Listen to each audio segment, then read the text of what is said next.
सबसे ज्यादा पैनिक होते हैं और डर और एंजाइटी और ज्यादा बढ़ जाता है। Make sense right?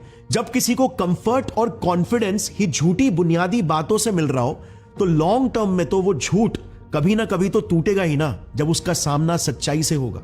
और उस वक्त इंसान ऐसा फील करेगा मानो भारी तूफान में उसके सर से किसी ने छपरा ही हटा दिया हो। इनसिक्योरिटी के चलते वो पैनिक हो जाएगा। मे बी हो सकता है ये वीडियो देखकर आपको भी अजीब फील हो रहा है, गुस्सा आ रहा होगा, जो कि एक टिपिकल रिस्पॉन्स है। आई कैन अंडरस्टैंड, क्योंकि आज हमने मे बी आपके कुछ डीप बिलीव्स पर सवाल उठाए। बट यू नो व्हाट, मेरा काम है आपको अच्छी और बुरी दोनों बातें बताना, पूरी सच्चाई बताना, ताकि आप सोच समझकर इस पर खुद और रिसर्च करके बेहतर चॉइसेस और डिसीजंस ले सको। और मुझे माफ करना अगर मेरी किसी भी बात से आपको तकलीफ हुई हो तो। मेरे हिसाब से फ्रेंड्स, देखो, भगवान में मानना या ना मानना एक इंसान की पर्सनल चॉइस है।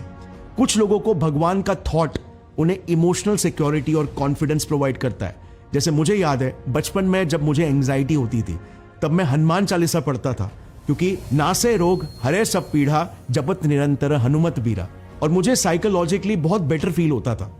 मगर फिर जैसे जैसे मैं बड़ा हुआ और मैंने न्यूरो साइंस और न्यूरो साइकोलॉजी के बारे में पढ़ना शुरू किया तो मेरा एंग्जाइटी को देखने का नजरिया ही बदल गया।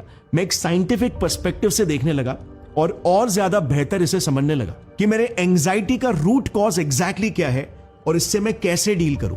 Over a period of time science की नॉलेज से मैंने मेरे लाइफ के हर एक एरिया में डीपली रिफ्लेक्ट करके एक साइंटिफिक नजरिया हासिल कर लिया चीजों को देखने का और समझने का, जिससे फिर एक बहुत ही इंटरेस्टिंग चीज हुई। अब मुझे इमोशनल सिक्योरिटी ही इस चीज से मिलने लगी है कि मैं चीजों की रियलिटी को डीपली समझकर सॉल्यूशंस ढूंढकर उस पर एक्शंस ले पा रहा हूं। मतलब जहां पर पहले मुझे हनुमान चालीसा पढ़कर बेहतर लगता था, अब मुझे रिसर्च करके अपने प्रॉब्लम्स को डीपली समझकर उसके सॉल्यूशंस खोजकर सेंस ऑफ सिक्योरिटी फील होता है, सेंस ऑफ कंट्रोल फील होता है। सो इमोशनल सिक्योरिटी के लिए जरूरी नहीं कि आपको भगवान या कोई जादुई मान्यताओं में बिलीव करने की कंपलसरी जरूरत है।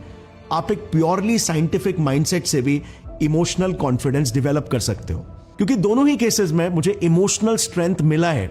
मगर दूसरे केस में मैं दुनिया के बारे में दो चीजें ज्यादा सीख लेता हूं, जो नॉलेज कभी वेस्ट नहीं जाता और मुझे आगे भी बेनिफिट करता है। मगर मैं ये भी भूला नहीं हूं कि भगवान और मेरी पुरानी मान्यताएं ही वो खंबा थी जिसके सहारे मैंने सीधा खड़ा होना सीखा है, एक अच्छा इंसान बनना सीखा है, सही और गलत की परख करना सीखा है, मुश्किल घड़ी में खुद पर भरोसा करना सीखा है, खासकर तब जब साइंस मेरे समझ के ही बाहर थी। और आज मैं जो कुछ भी कर रहा हूं वो मेरे इसी अतीत की वजह से है। भगवान कोई सफेद दाढ़ी में